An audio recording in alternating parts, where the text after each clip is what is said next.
You all have been very attentive and asked excellent questions, so I'll try to not put you to sleep and be your best cure for insomnia. So I am going to actually start this a little bit differently than I planned. I'm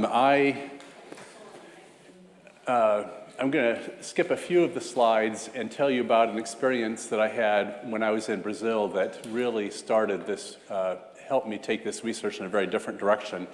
And it helps, this explains a little bit about how Spiritism has impacted my life very deeply. Not only the writings of Allan Kardec have impacted me deeply, but also an experience I had in Brazil. So as I told you yesterday, I went to Brazil initially just to try to see what was true, because there was an oncology nurse from Mass General Hospital in Boston who was sending me, was telling people to send reports, medical reports, showing that they had had an accurate diagnosis and that there was proof of their recovery. And after enough people had sent these reports to me, I decided to go down to Brazil and see what was going on. And so I visited a number of healing centers in Brazil. I spent some time at a center outside in Abadiânia, was one of the places I spent some time at. And I spent the week interviewing people with medical evidence for recovery and accurate diagnosis. And then on Saturday, the day before I was to leave, well, let me just say first, there was a filmmaker from Ireland named Fergus who was in Brazil. When he found out that there was a doctor interviewing patients about their recoveries, he asked if he could videotape my interviews because he was doing a documentary. And so I thought that was fine. And so he spent the week videotaping the interviews I was doing. And then on Saturday, we did an interview with a mother and a son. And at the conclusion of that interview, we were walking down the dirt road in Abadiânia, and Fergus was asking me a bunch of questions with his camera yet, and it had been a difficult interview with this. I wasn't really sure what was going on, so he asked me a question about the interview we'd had, and I said, well, I believe it in my head, but not on my heart. I said, there's medical evidence that something happened here, but I just don't get how these healings occur. They're just way beyond me. I believe it in my head, I don't believe it in my heart. And he said, well, did you hurt yourself? You're bleeding. And I pulled up my shirt, and there was a little 1/8 inch horizontal incision on my chest over the area of my heart that had formed and started to bleed. And it bled for about an hour and 10 or 15 minutes and created quite a mess, and bandages would just fall off. So it was enough blood and it wouldn't stop, and it was quite a mess. And I looked pretty silly on tape because I had no idea what was going on. I was really confused and speechless. And so I went back to the United States the next day, and that was a really flattening sort of experience for me. I had been trained in seminary. I'd studied theology and philosophy of science. I'd been trained in medicine. I had just completed a residency in psychiatry as a new faculty member. I was a new medical director, and this experience turned my life upside down in a lot of ways, and my life began to change very quickly. I came from a very conservative world. I was born into an Amish childhood, and I'd had a lot of difficulty growing up. I left a lot of that and had progressively gone through all of this education in an attempt to figure out what was true. I was a very confused child. And so school became a way to just try to figure out what's really true. What's true in faith? What's true in our spiritual life? What's true in the medical world? What's true in psychiatry? And then to have this experience just turned it all upside down. And I don't, to this day, I don't really know how to understand that, but the way I have interpreted it, right or wrong, is that we are more these invisible souls walking around than we are our physical bodies. If you can say, I believe it in my head and I don't believe it in my heart, and then a little wound manifests on the skin over the area of your heart, that to me says that none of the way I'd been trained really is completely able to capture that. And so I have concluded that we are these invisible souls walking around, and that the appearances of who we are doesn't begin to capture at all who we really are. We are these images of God walking around, and the evidence of the five senses just doesn't capture the whole story. So that personal experience is very connected to the research that I did. I was very ontologically flattened after that experience. I left that research for about a year and a half, did not know what had happened in that experience, and then I went back on one night, and I did a phone call with a woman while I was in Boston. She had had a healing of colon cancer during a meditation session, and I wanted to just get the CT scans from before and after this healing to see if the evidence supported what she was saying. So I got on the phone, talked to her. She was in California, I was in Boston, then I talked to her son in Colorado, and then I got off the phone and I went and took a shower, and I got out of the shower and I was bleeding from the same spot again. And this time it only lasted like 10 or 15 minutes. There was a lot less blood, but that's just another indication that we are dealing with mysteries, whether it's near-death experiences or we're talking about hypnosis. There are powers of the mind and of the heart that are far beyond what we know how to capture in our paradigms. So there's that. I don't know how to understand it, but that's what I experienced. So I'm gonna skip a few of these slides because I want to get to I want to really talk very directly about the four pillars of health and well-being as I understand it, after all of these interviews I've been doing for years with these people who've recovered from illnesses after they were told they were going to die. So I'll just summarize the state of Western medicine as I understand it with this slide. I think Western medicine is brilliant, but I also think that Western medicine is really a long line of ambulances at the bottom of the cliff. And we have lots of ambulances there who whisk people off to the hospital and save lives brilliantly. But the question is, aren't there ways that we could put guardrails at the top so that people don't get sick in the first place?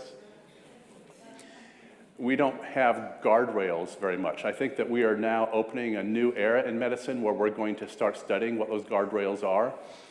The people I study actually fell off the cliff, and then they were able to find ladders that took them back to the top, basically.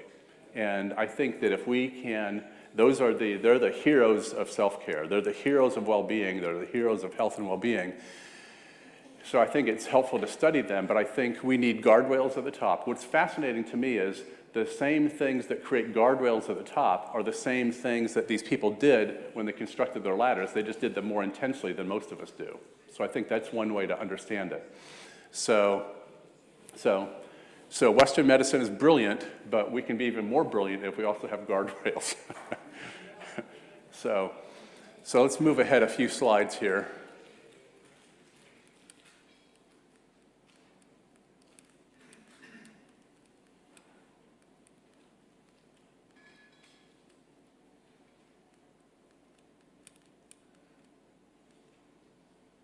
Okay.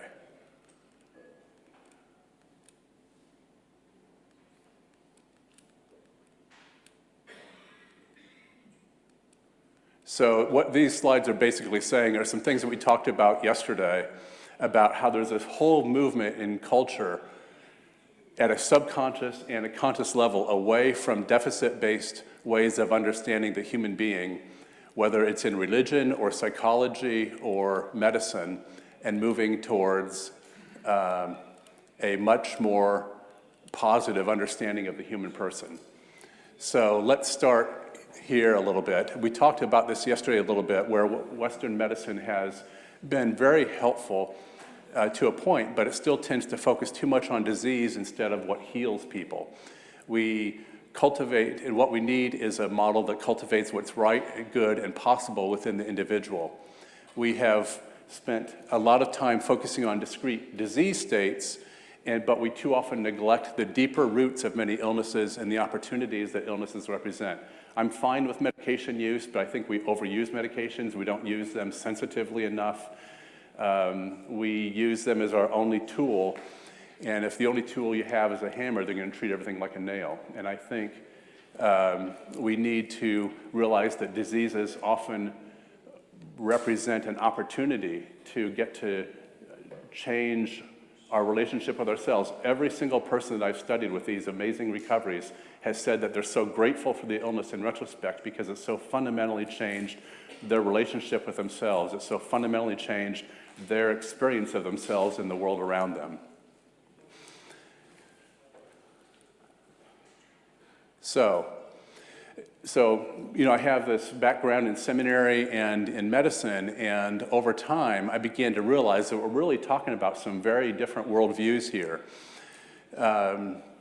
If you look, for example, in Spiritism or in the ancient faiths, there's a very strong sense that the person brings something really whole and complete into the world, already perfect. The soul is perfect, whole, and complete, and that the person is more their soul than they are this individual body. If you look at the disease model, we see that the person is flawed. It needs something external to be supplied, whether it's a medicine or a technology. And so there's a place for that, but it's just not the whole story. If you look at the ancient spiritualities, Spiritism talks about the soul is immortal, and the point is to wake up, to wake up to these deeper aspects of who we are, to the possibilities of who we are. And that's very different in the Western disease model, where you focus on the deficit, you focus on treating the high blood sugar or the depression, but you neglect the deeper story. So, and the treatment tends to be very external. So, again, if you look at these ancient spiritualities, and Spiritism really captures a lot of what goes on in these ancient spiritualities. Divinity is within, both immanent and beyond, and that's a very complex dialectic. If you look at the way in which the Christianity that I was raised in, for example, which was very conservative, divinity was very much perceived as external, and Christ was not understood in the way it's understood in Spiritism. It's really an external force that saves you in spite of the blackness and darkness within you in a way that can be misunderstood, I think. The emphasis in spirituality is on connection and wholeness, on the goodness and value that a person brings. Western thought, I think, is really great about individual expression. I had a patient recently from Japan, and she said, boy, the news in the United States is so different than in Japan. She said in Japan, they try to be factual, they try to be rational, they don't get dramatic about it. And she said if you watch the news in the United States, it's these two parties that are just trying to kill each other, and everyone's trying to express their view. And I think that's all. I think individual expression is fabulous, but it needs to be done in the context of understanding that we're all in this together, and there's a connection and a wholeness that even though we might have different views, there's still a connection, and wanting to be able to hear the other side and realize that we're fundamentally human beings, but we want the same things. That's lost in the United States right now, if you haven't noticed. In the West, we talk about how illness begins in the body, and in medical school and in daily practice, that's a very strong belief that illness begins in the body, it begins and ends there.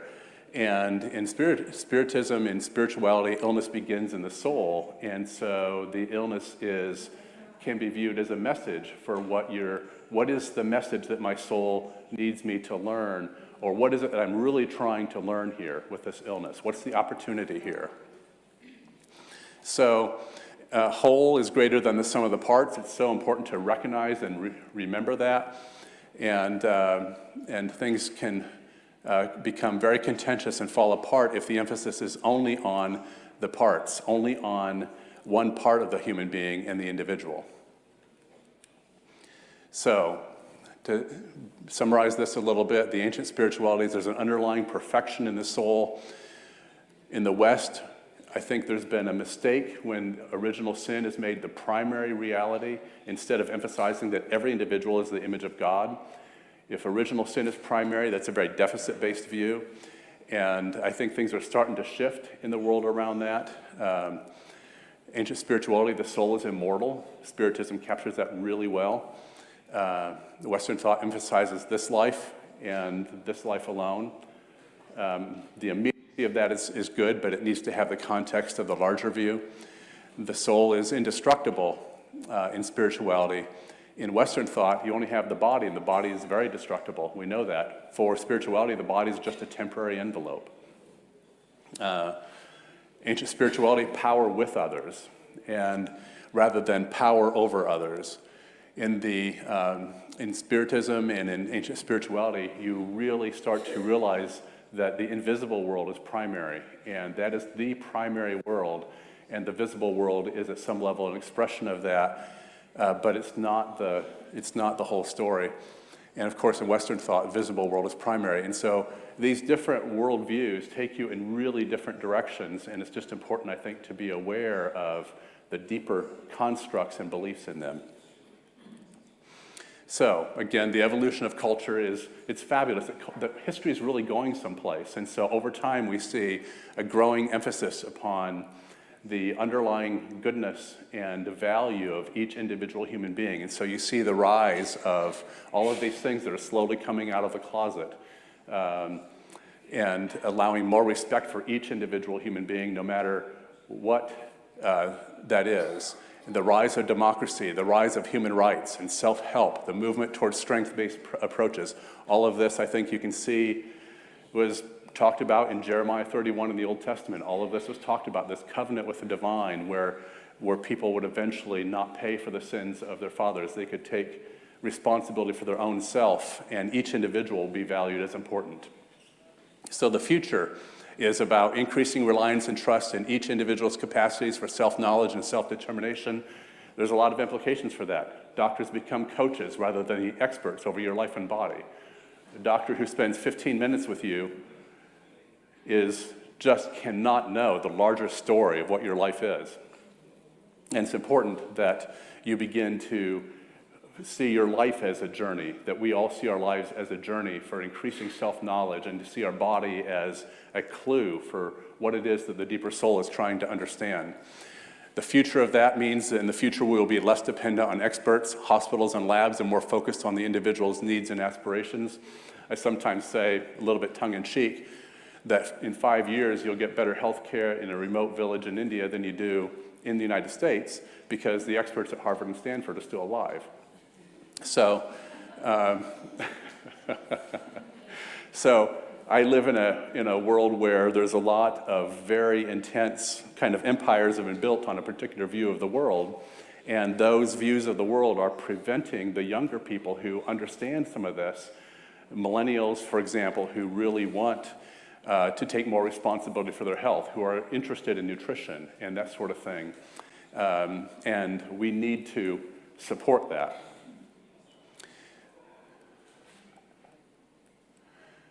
So I think it's a very exciting time. You know, back in the, I talk a lot about, I'm involved at Singularity University and in the tech world because, you know, in the Reformation, when Martin Luther helped spark the Reformation, that could not have happened if there had not been the folio and the printing press coming out at that time. And that allowed so technology helps a new consciousness come into being. I think when the TV happened, when the radio happened, that also allowed major shifts in consciousness towards a democratization of culture and life. And so technology can help drive these, the democratization of human life as long as we use these technologies wisely. So it's just a matter of time until medicine is more and more shaped around the individual and personalized medicine instead of being shaped around doctors, hospitals, and labs. You know, there's a story that in London, back in the early 100 years ago, there was just horses. And so the excrement was piling up in London and making it unsafe from a public health standpoint, making it an uninhabitable place to live because they couldn't get rid of all of the horse dung and that sort of thing. And so there was lots of interest in how do you fix this problem? Well, then cars were invented and the problem disappeared almost overnight. And I think technology done wisely is going to help solve a lot of our healthcare problems, but we need to keep the individual person in view and realize that it's the person's health that matters. It's not, we don't want to turn technology into a new thing that, like medicines and current healthcare, it's not really about the human person. It has to be shaped all around the individual. So spontaneous remission. Spontaneous remission is also known as St. Peregrine's tumor, historically. St. Peregrine is the patron saint of cancer and illness, and he was a priest who was afflicted with cancer of the tibia, which is the leg, requiring amputation of the leg. This was back in the 13th century. On the night before the operation, he spent the night in prayer before a fresco of the crucifixion and reportedly fell into a deep trance-like sleep. He thought Jesus descended from the cross to touch his leg, and in the morning the cancer was gone. So we heard about trances and hypnosis this morning. This is all very relevant to that. He fell, and I mean, these states are fascinating, and it's amazing what sometimes happens in them. He fell into this deep trance-like sleep, and in the morning the cancer was gone. The cancer reportedly never returned. He died many years later at approximately 85 years old from different causes. And so he's considered the patron saint of spontaneous remission. So for me, the question is, what shifted? What happened in that trance-like state? Because again, we're going to talk about these 4 pillars of health, but like I said yesterday, I'm really interested in these beliefs, because I think that's where the money is, and it's an unmapped terrain in medicine for sure, but whether it takes 10 minutes or 10 years to have a healing, I think the mechanism is the same, and it's at the deepest level, it is about coming to a different experience and set of beliefs about who we are in the world. And so that's a really big topic. But we'll try to skim the surface as much as we can today on that.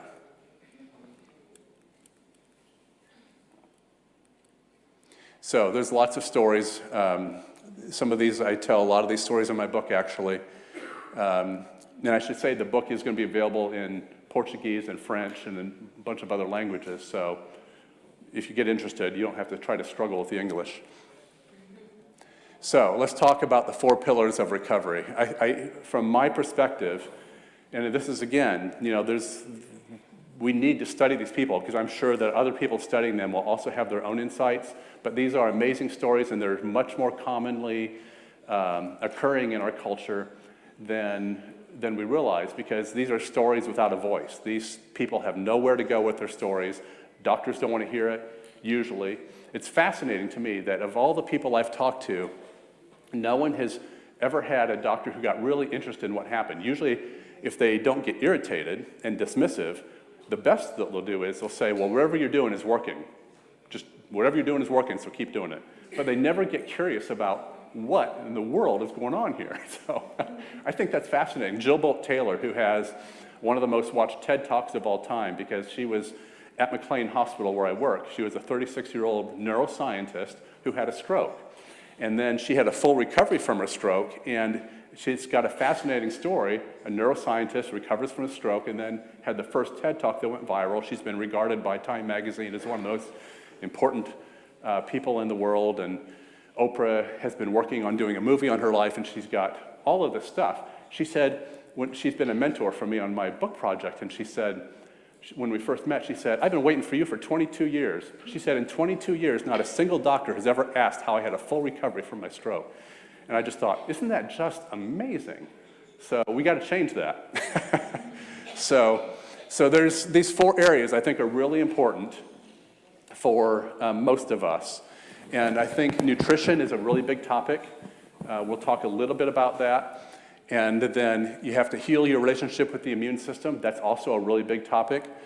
and heal your relationship with stress. Too many of us live in chronic fight or flight. I think stress is great if it's challenge stress, if it's a stress that you want to learn something, the stress of running a marathon or the stress of in a difficult relationship, and you want to really learn how to do this in a way that helps you grow. That's challenge stress, and that's great, and that can be a healing sort of thing. But if you view it as a toxic stress where you just are struggling to get through it, you just wish this thing would go away, you don't want to do it, and it's just too much, then the stress hormones and all of that, the cortisol, all of that can be difficult for your body and place you in a situation where it's difficult to heal. And then, of course, identity and beliefs. I think that's where the money is in terms of healing our identity and healing our beliefs, and that's where healings can occur even if you don't do the other things. So, Claire is a lady I've learned a lot from. Claire was diagnosed with pancreatic adenocarcinoma. That's the worst kind of pancreatic cancer. She was diagnosed by biopsy in 2008. She has a great story, and I start off the book with her story actually because she's just this grounded, salt of the earth person. She believes in science. She usually does what doctors tell her to do, but in this case, when she was told, well, you can get surgery, that's going to give you maybe a little bit more time, she decided to not get surgery because she looked at the side effects online and she did not want to live with the results of the Whipple surgery, which is a really surgery, and she didn't like the chances of the side effects with pain and digestion and all kinds of things that she would probably be living with afterwards. So she decided she wasn't going to do that. She decided not to do the other treatments because she decided if I only got a few months to live, I'm going to spend it with the people I love rather than sitting in a dark doctor's office with other people who are dying. And so that's what she decided to do. That's a very personal decision. She would not have anybody follow her path on that, but in her situation, she decided if I only have a few months to live, I'm going to focus on the time with the people I love. And that's what she did. So she did and she has a website called livingwithpancreaticcancer.com, and that's another reason why I tell her story is she's got such a detailed website of talking about her nutritional changes and all of the things that she changed in her life, and it just makes a lot of common sense. Now, she also said that she doesn't get completely specific about nutrition because she said one woman came to her with cancer and said, "What did you do?" And so Claire told her, and she did that, and she still died. And so Claire is very clear, as I really believe that she's right, is that there's some general principles you have to understand about nutrition, but our nutritional needs are different for all of us, and we have to really understand our bodies and what works. And so it's not a one-size-fits-all. I purposely tell the story in the book about someone who used the keto diet, for example. And even though there's a lot of research that needs to be done on that yet, I think we just need to understand there's some individual differences here. I think what's common throughout all of these different dietary changes that people tend to make are that they tend to eliminate most processed foods and chemicals. They tend to vastly cut down on the sugar, on the enriched flours, and the animal products. That is something you see over and over and over again, whether a person is in a keto diet or a vegetarian diet, as Claire was, or what. I think that, especially in the world that I live in, the processed foods are just so prominent, and they're loaded with so many different chemicals, and the meat has often been, at least in the United States, has been raised in very cruel, confining conditions with lots of chemicals, steroids. The animals are unhappy, and they have a lot of chemicals in them and antibiotics, and I think that's probably not great for the human either. So, sugar. Average person in 1800s consumed 2 pounds of sugar a year. We now consume, at least in the culture I live in, 152 pounds per year. The body cannot absorb all of that. And so so that's why I love desserts, and I have them, you know? I mean, and chocolate, great chocolate, especially dark chocolate is fabulous for you. Especially neural chocolate.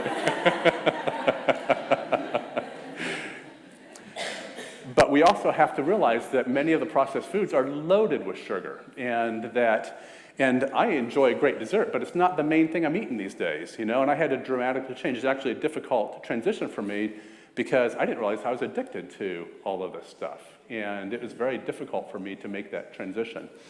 But it happened. So it is fascinating that 88% of survivors converted to vegetarian diet, which is, I really do believe that our body does really well with lots of fruits and vegetables that have not been processed heavily. I also think, though, that Claire's point is really important. If you work to improve your nutrition because of fear, if you've been diagnosed with a disease and you're really changing your nutritional level from a place of fear, that dramatically cuts down its effectiveness. I think that fear is a bigger story than nutrition, actually. I think you can probably eat cat food and get better if you really deal with the fear. So now let's look at so nutrition is a big topic. We don't have time to go into that more deeply today. But if you want to read a good book on that, I think Eat to Live by Joel Fuhrman is the book I mentioned yesterday. I think that's a really excellent book. So the second pillar, healing your immune system. This is a really big topic. Louis Pasteur was brilliant. He's the father of the germ theory. He basically said, diseases are caused by germs. You got to get rid of the germ. You got to nuke the germ with the antibiotic, basically, and then you'll be good. Claude Bernard was his colleague, and they went back and forth their entire professional lives. And Claude Bernard said, no, you cannot think of it that way. He said, bacteria cannot invade a healthy body. If you are healthy, you cannot get sick that way. And disease can only thrive in a poor terrain, which we call that the microbiome now. Is the microbiome, how familiar is that to all of you? Is that a new word or? So it's starting to become more talked about. It has not permeated clinical medicine yet because it takes 30 years or more for medicine to catch up with what is being found in research. So you need to know about this now, I believe, because it's going to take decades before it really changes clinical medicine the way it potentially is going to do.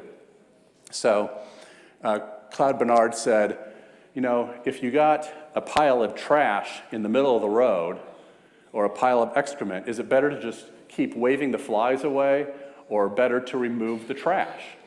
And I think that's a really good understanding of things. I think that we need to create vital, healthy immune systems that keep illness out. And I think that's a much more powerful way to go, but we don't even know how to understand that. And I think Claude Bernard really did understand it. And so he was standing in front of a classroom. You've heard of the cholera epidemic, right? And so he drank a glass of cholera to just make his point that if your body is healthy, you're not going to get sick, and he did not get sick. And so I think that we need to start really tracking that down. I'm a big believer on that. It's a more complicated way to go, right? I mean, it's real simple to say, oh, you're sick, just nuke it, you know, get that antibiotic. And Claude Bernard said, no, you have to build vitality, you have to build the immune system from the bottom up, and then you're good. And I think the microbiome is a beginning of that path, honestly. So Louis Pasteur on his deathbed, according to the biography written by the son-in-law, said that Louis Pasteur said Bernard was right. The terrain is everything, the germ is nothing. So Hippocrates said that all disease begins in the gut. The microbiome is a vast ecosystem of beneficial microbes, and so by decimating those microbes over and over again, we're really hurting our immune system. Now again, I mean, I work in a medical hospital every day. I see the power of antibiotics, but to have that be the only tool in our basket and to be using these things over and over without building up a healthy microbiome, I think is really a problem. So all these microbes are really good for us, and so you don't want to wipe it out. The small intestine is 22 feet long, it's an inch in diameter, piled like a plate of spaghetti in the center of your body. It has thousands of villi, like shag carpet, for absorbing all those nutrients. The large intestine is 5 feet long, 4 inches wide, hosts the largest microbiome in your body. These two organs are a massive part of your immune system. It's really the center of your immune system, and so you want to make that be a really healthy, vital part of your body. We are more bacteria than human, 100 trillion microbes, good, bad, and neutral, 100,000 species, 10 times more microbes in your gut than cells in your body. And so, are you bacteria? Well, so the human genome is 23,000 genes. The microbiome is 8 million genes. Human DNA is 1% of the total DNA of who you are. And so 99% of your total DNA is microbial and modifiable. And if you just keep decimating that and wiping it out and not nurturing it, and it's like getting rid of your additional hard drive, right? I mean, we need a big hard drive, just like we need a smartphone. I call my smartphone my second brain. We need a hard drive to manage all kinds of things in life. It takes care of anxiety and depression, and it looks like the research is starting to show that it has a big impact on all kinds of diseases. So, new research, you know, what we've had are all these silos, these tunnels for many years in medicine. Cardiologists look at the heart. The neurologist looks at the brain. Psychiatrists look at the mind. Gastroenterologist looks at the gut. But what we did not do is stand back and see that the big picture is really this common pathway to many, many illnesses is inflammation. So if you have inflammation in your body because of the dietary choices that you've made, or because of your relationship with stress, for example, if you're living an inflammatory lifestyle and an inflammatory diet, you're creating inflammation in your body, and so it's just then based on what your vulnerable place in your body is that it's going to result in a disease, whether it's heart disease or an autoimmune illness or something like that.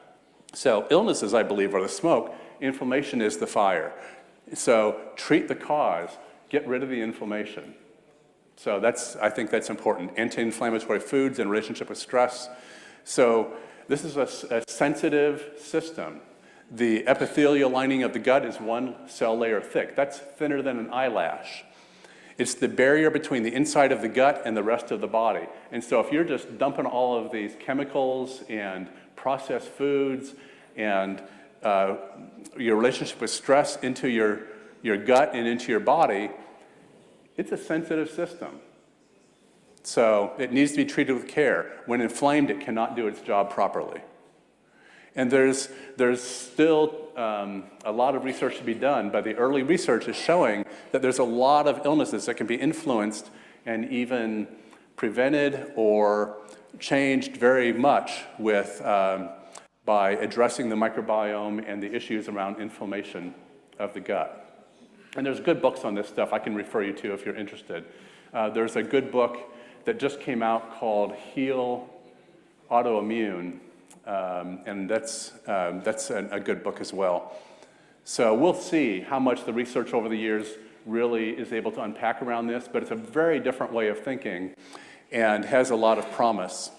And I'm sure there's going to be lots of resistance too, because it's such a different way of thinking, and in medicine we don't change easily or quickly. And so you have to have a really skeptical eye around some of the comments that are going to be made about this stuff.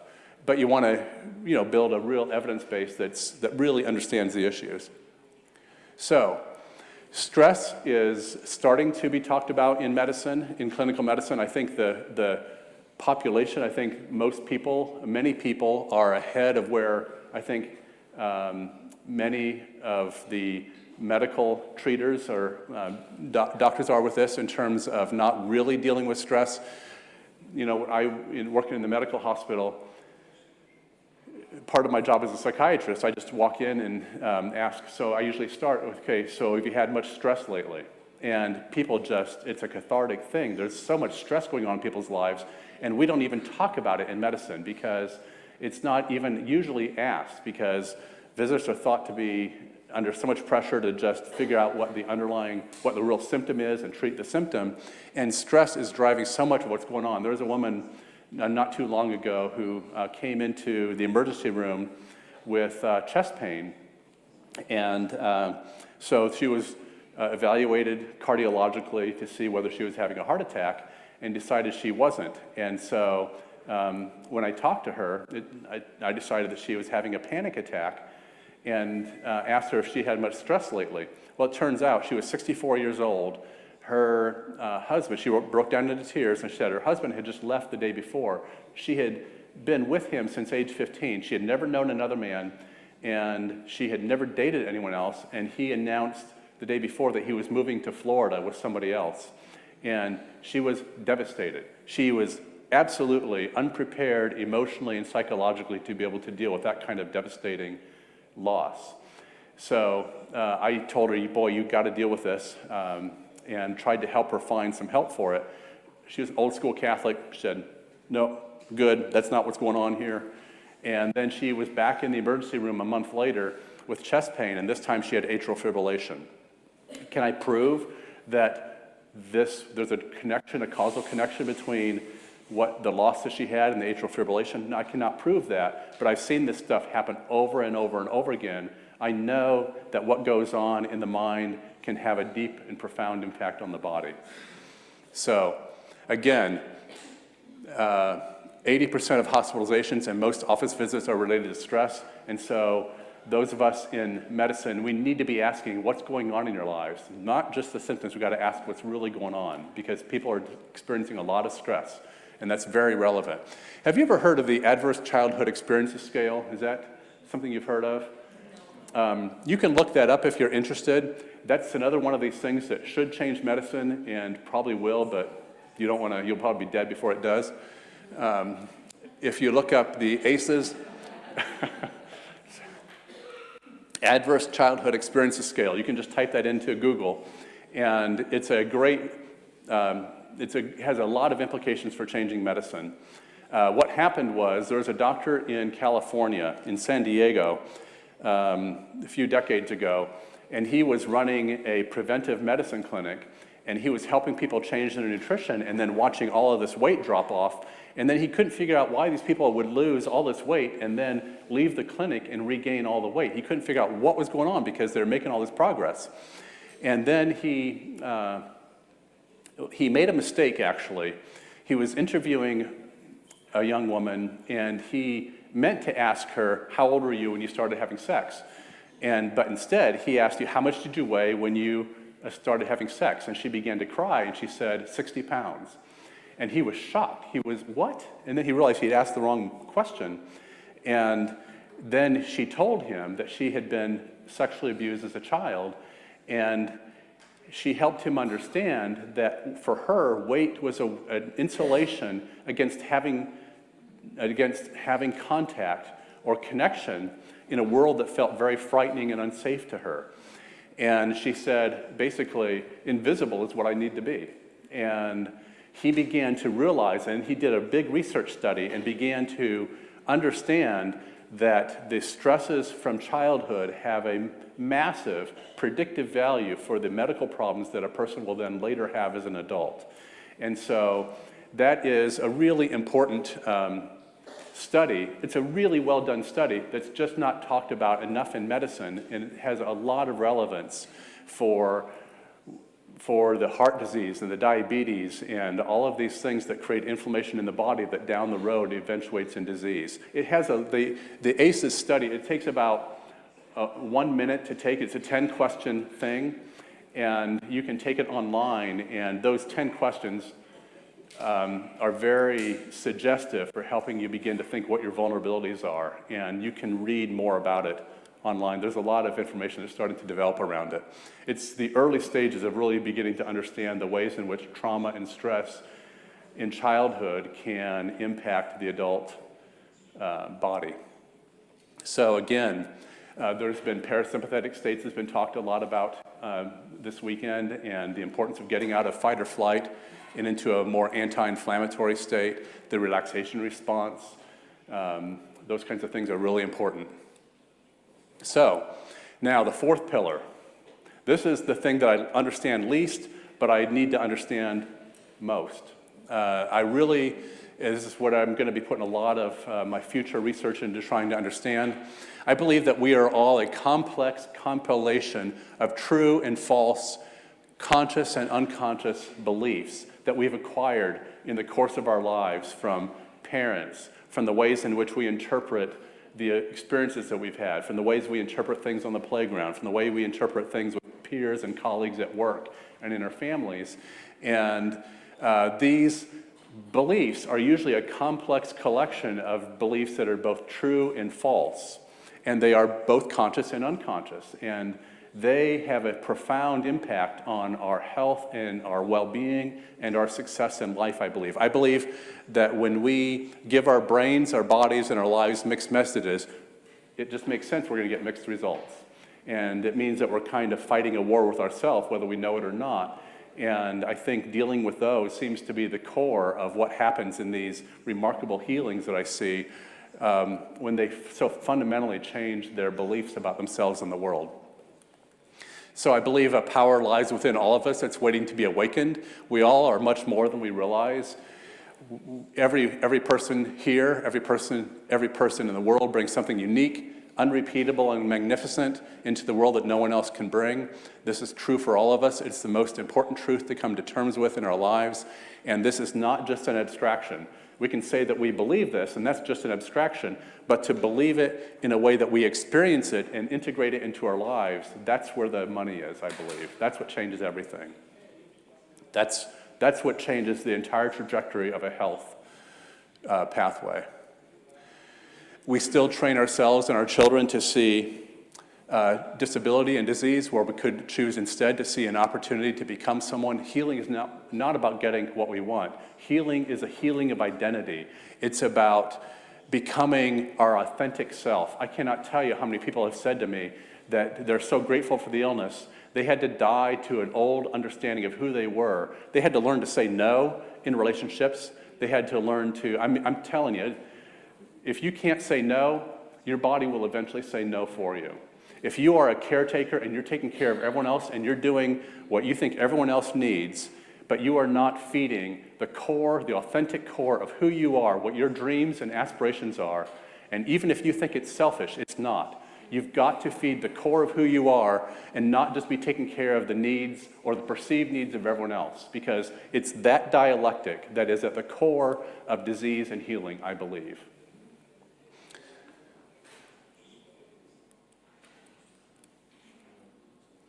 So, what time we're running behind. What time should I stop?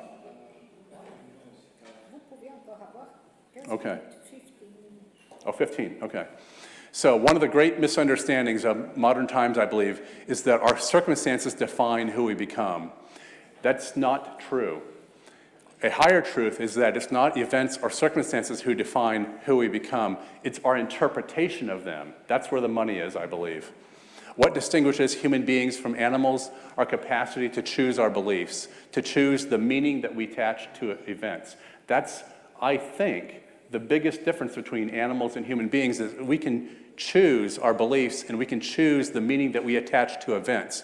2 people imprisoned in death camps during World War II. One person interprets it as proof that all hope is lost and commits suicide. Another person believes that love is stronger than fear and hate and uses the opportunity to discover a bottomless reservoir within the human spirit. These are fabulous books. Viktor Frankl, if you heard Man's Search for Meaning, is a great book about this.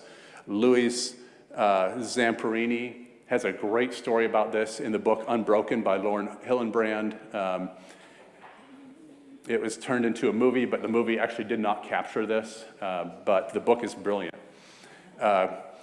Corrie ten Boom with her book, Hiding Place, and there's lots of stories about the resiliency of a human spirit that overcomes and sees the truth beneath the degradation and misery and realizes that appearances do not reflect the real story.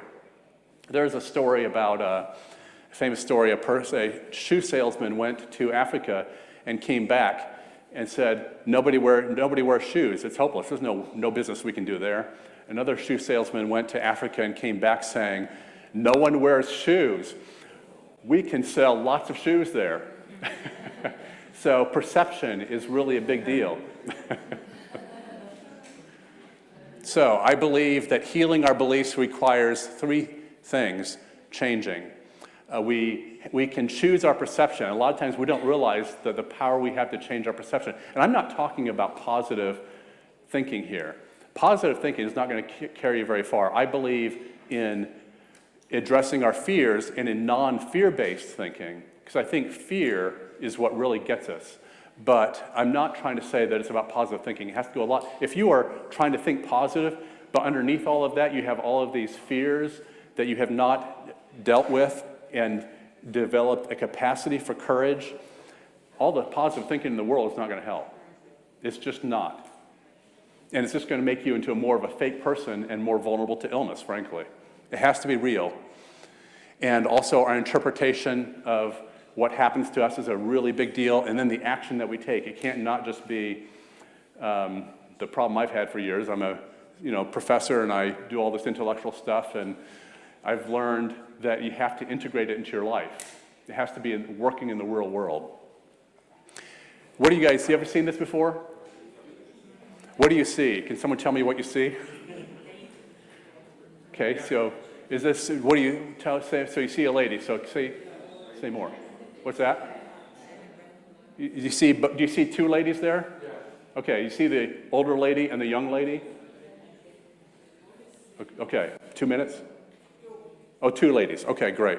So does everybody see that? I can explain how to see the other one. Okay. So what you see, I mean, we all have different perceptions about things, but it's really helpful if you decide, is this really the most true perception? Is this the perception that I really think is the best, truest understanding that takes into account what's possible in life, that reflects courage, that reflects the higher nobility and courage and the higher capacities that we all have within us.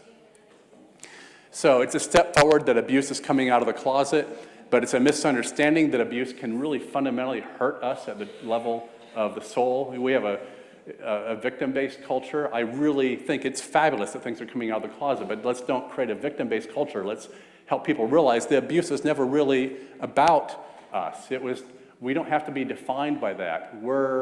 We bring something much bigger than that. As human beings, we have a higher capacity that separates us from animals, the capacity to decide what meaning to attach to events and our circumstances. And so it's a process of getting there. It does not get there overnight. Our beliefs are formed from interpretations that are often wrong. For example, a person assumes that childhood abuse by a person, children always interpret the situation as being against them. And as an adult, we can realize that, oh, that wasn't about me. That person had a problem.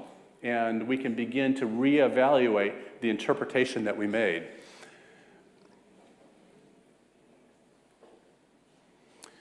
So this gets into another level and perspective on it. We are all creatures of pain and pleasure. We seek to avoid pain and maximize pleasure. And this is a way of understanding what distinguishes us from the animals, the meaning we attach to our circumstances, our capacity to decide what causes pain and what causes pleasure. For example, for many years, I did the typical academic thing of thinking, oh, exercise is not important. I care about the life of the mind. Well, that was really wrong.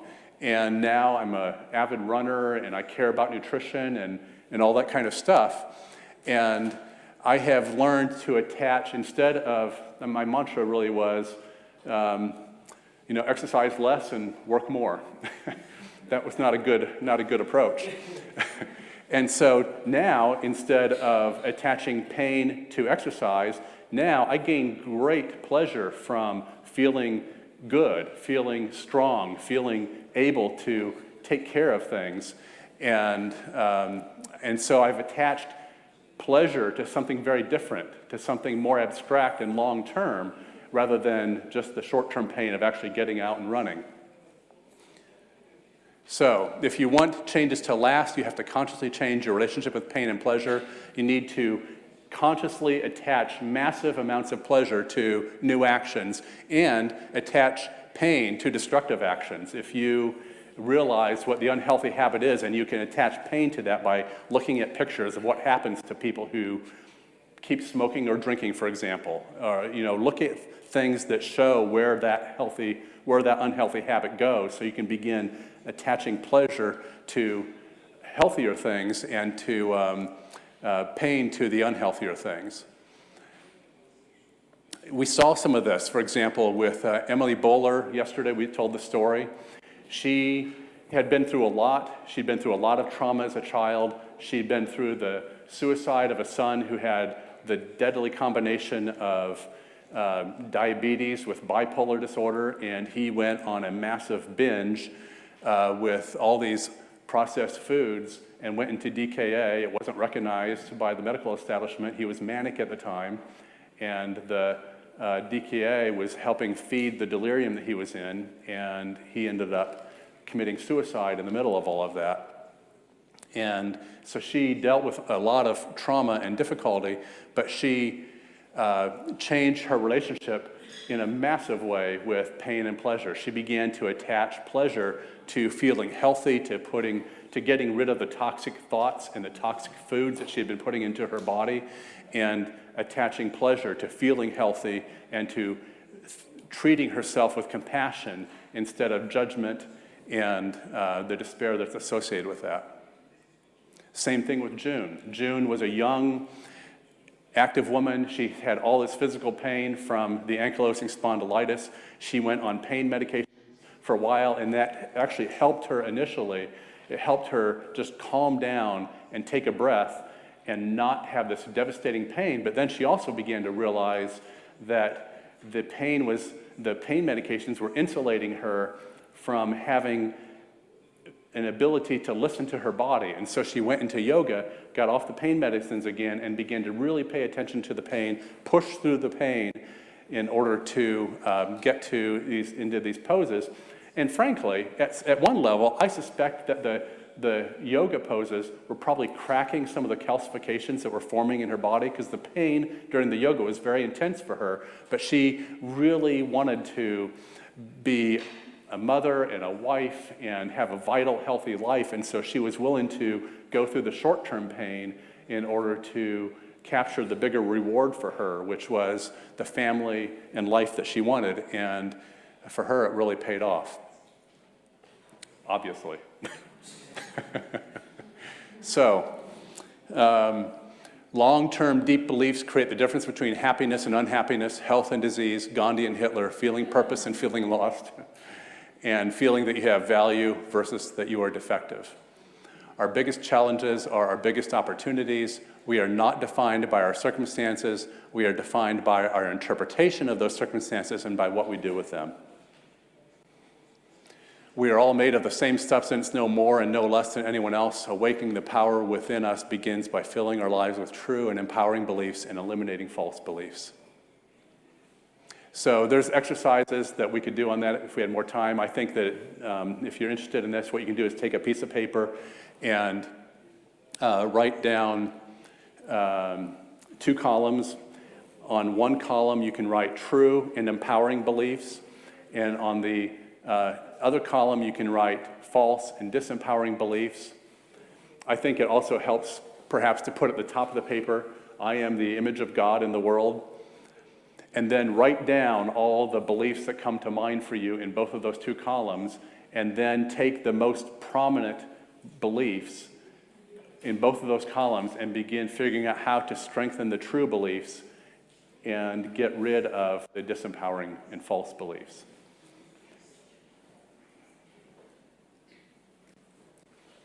So I'm going to conclude. Just want to say we're opening up a new era in medicine. We just need to do this in a way that's really smart and built around the human person, and begin to actually create a science of health and well-being that treats and helps people develop vital lives that are flourishing, that creates healthy microbiomes, that uses nutrition in a whole different way, helps us change our relationship with stress, and especially begins to deal with our beliefs and healing of our identities. And I will release you with that. Thank you.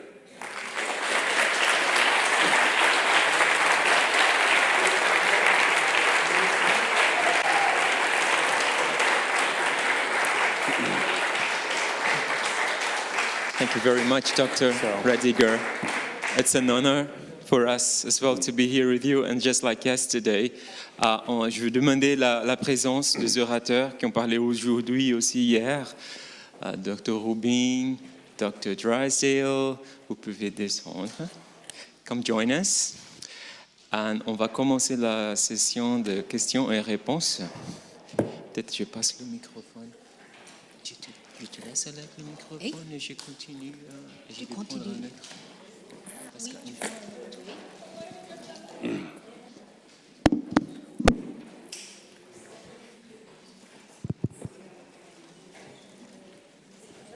Thank you.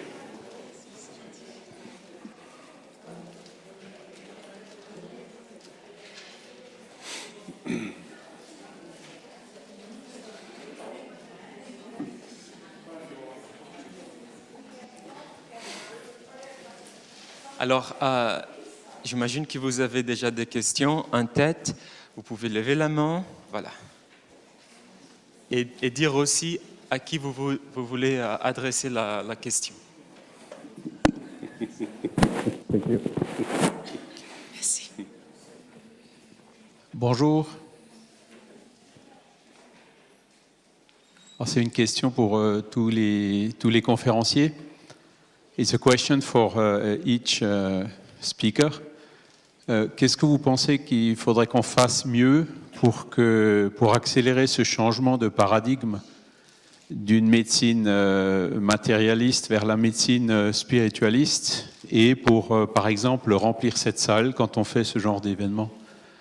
What do you think we should do better? What would be your advices for accelerating this shift from materialistic medicine to a spiritualistic medicine, and to fill this type of room when we do such event?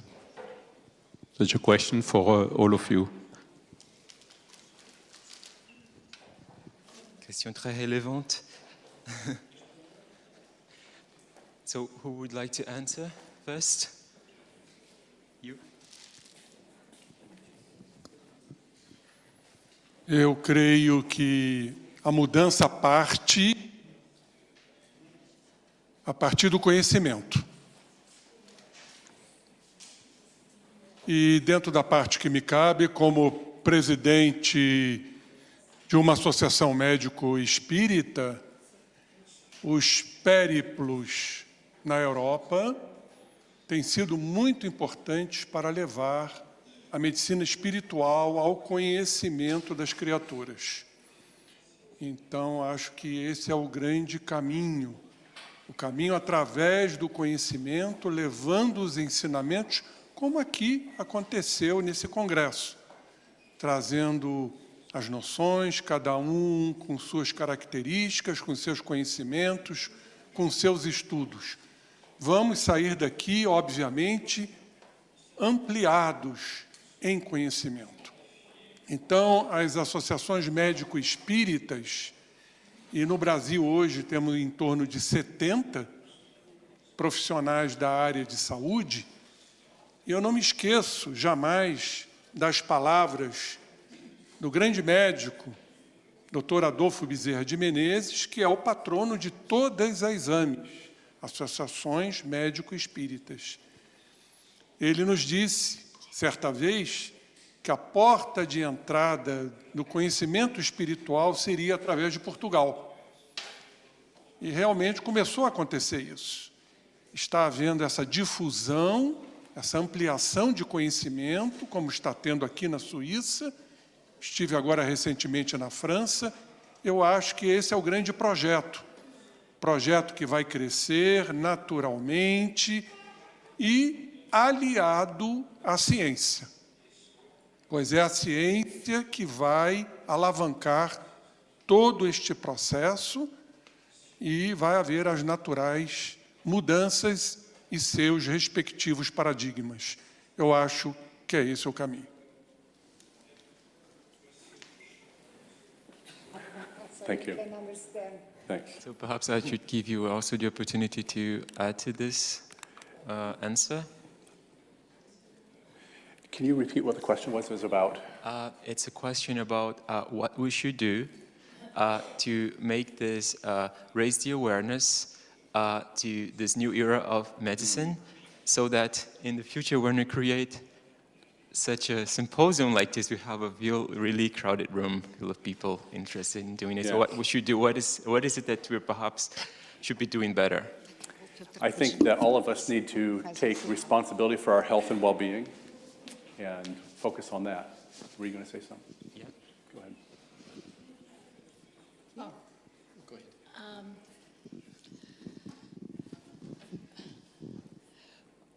Well, oh my goodness, I'm having a tech challenges for sure.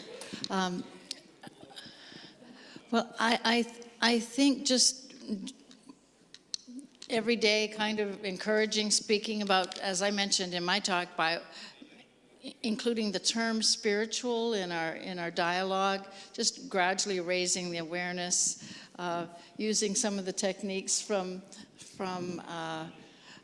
that have been suggested through hypnosis and in helping to suggest people be more interested in some of these things, and just working our way. I think suggesting books, as you mentioned, the one by Viktor Frankl about meaning, and I like to suggest books for patients to read, and videos as well. But I'm appreciative for everybody who's come to this conference to hear these things and to do what they can in talking about it with their friends and encouraging others to participate next time. Yeah. No problem.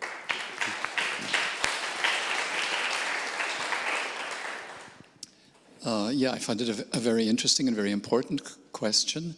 In my opinion, I think if we would learn from the start, as I said in my lecture from the second grade maybe, perhaps earlier, every healing is a self-healing with the imagination as the elixir. And academic medicine, I'm a big fan of academic medicine, but academic medicine is adjuvant. It's in addition to the self-healing powers. And in the end, we must heal ourselves. So therefore, learning self-healing already, let's say in the second grade, and then every year improving or making it appropriate to the age until we get out of school. Yeah. If I could just humbly add something else. I think when we go into a plane and then they show all these instructions of what we should do in case of an emergency, they say, oh, if there's depressurization of the cabin, and then you put on this mask on yourself, and then you help the children beside you. Yeah. And I remember the first experience in a plane, I heard that, oh, that's so bad. First I should look after the children. Why is it so bad that they give this message in the plane? But then I realized, and it's the same thing that you actually said, first you have to look at yourself, because if you can't do it, you can't really help the others. Right.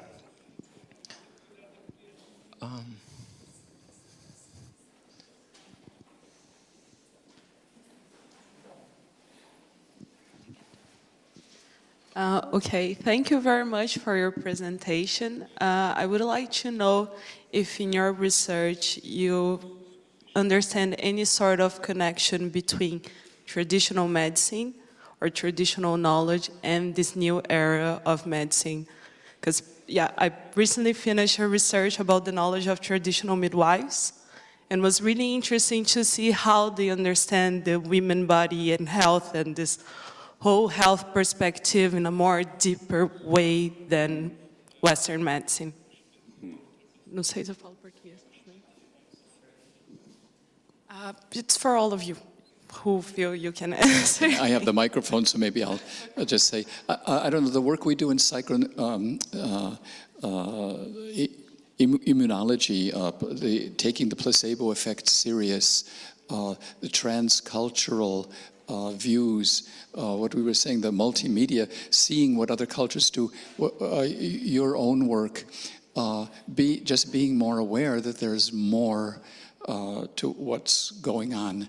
There's a nice way I like to look at the world, that we are the way for the universe to get to know itself. human consciousness. And so there's many different ways. And as we just said in the last talk, I find it very important to take into account our own contribution to healing and hope that the work, for example, in this Congress would flow more into the medical school, the traditional, normal, let's say the Western medical school. Sure. I'll just say this, I have a mic on yet. I think that's a really great question and a really lot to that. And I think every person brings their own kind of universe into the world.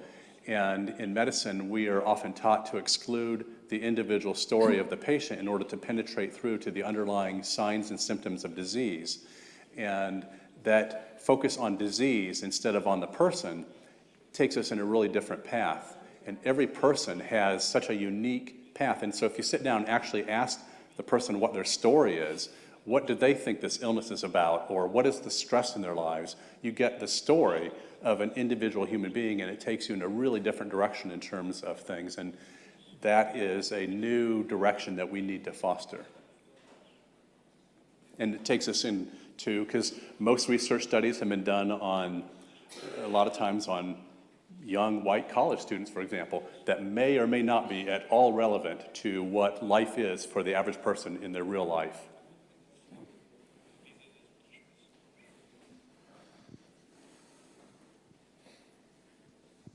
Bom, a minha questão tem muito a ver com o que o Dr. José Henrique disse ontem. A partir de um momento para outro, eu comecei a ter vários tipos de problemas de saúde. Primeiro foi uma cirurgia de joelho, depois uma cirurgia de ombro, uma rectocele, agora uma ATM, que já está marcada, uma nova cirurgia para um ombro, e a última foi agora em agosto, o meu pé. E eu sou uma pessoa muito estressada, que me dou muito às pessoas, e com isso sou muito introspectiva também, guardo muito para mim as coisas. E eu tenho que mudar isto, porque com o que você disse ontem, eu acredito que tem tudo a ver com isso que está se passando com o meu corpo.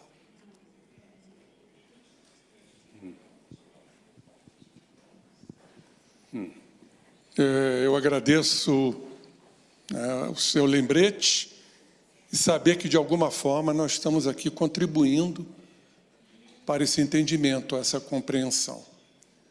E exatamente minha linha de trabalho, ela se pauta exatamente nessa compreensão. Compreensão das nossas emoções, compreensão das nossas personalidades, do nosso caráter, como isso é difícil, ter essa humildade de compreendermos quem verdadeiramente somos. É um trabalho profícuo, é um trabalho infatigável, de muito treinamento, de muita compreensão, de muita humildade. A minha linha é exatamente que isso ocorra. A terapia floral de Bach, gosto muito da terapia floral de Bach, nos proporciona, através dos florais criados pelo insigne mestre inglês, Dr. Bach, nos proporciona essa autovisão. A terapia regressiva de memória, em que eu pratico também no meu consultório, traz a lume na consciência os fatores do passado, fazendo as suas correlações com o presente, mais uma vez proporcionando o autoconhecimento. E no campo espiritual, trabalho em mesa mediúnica, sou um médium, e as conexões espirituais, pela comunicabilidade dos espíritos, que não é novidade, nos mostra quem verdadeiramente somos, porque não estamos só ajudando os espíritos, estamos vendo pela lei da sintonia, porque a mediunidade, ela cumpre a lei da sintonia, da afinidade, para verdadeiramente também analisarmos quem somos. Então veja que essas três linhas, Esses 3 paradigmas nos proporciona sempre essa autovisão, esse autoconhecimento, porque se não houver isso, não vai haver transformação, não vai haver as devidas mudanças. Muito obrigado. Encore deux questions?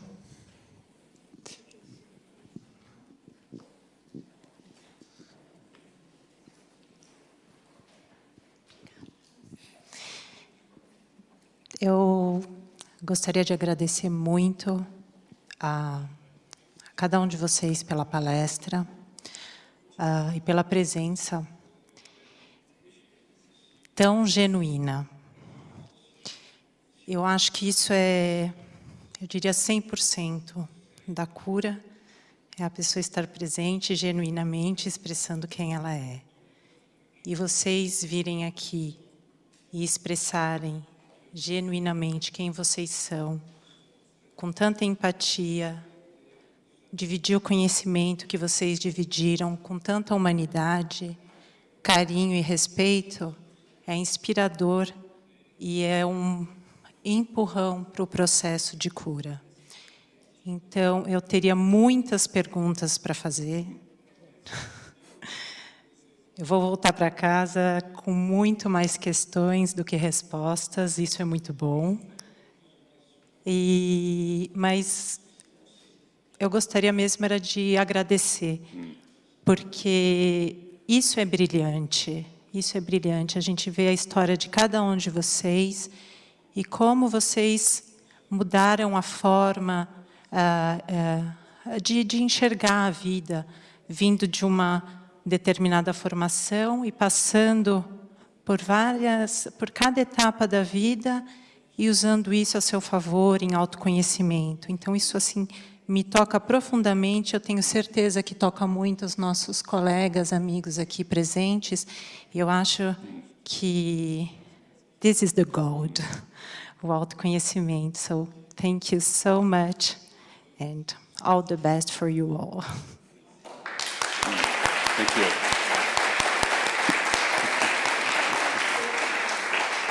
Thank you, Vivi.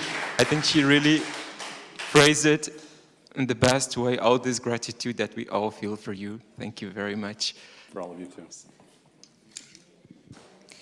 Quero agradecer a vocês todos de estarem aqui, a doutora Sônia Doi, que teve a inspiração de enviá-los aqui para a Suíça, a presença novamente do Dr. Gary Schmidt, que veio num evento também na Universidade de Genebra, era um outro pavilhão muito antigo, em 2010.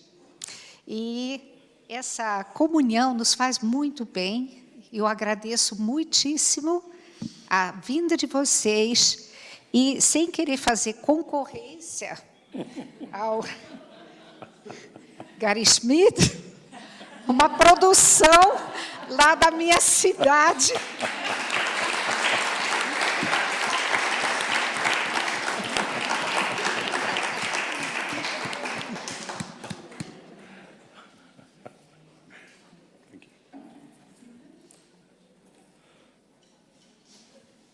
Muito obrigada.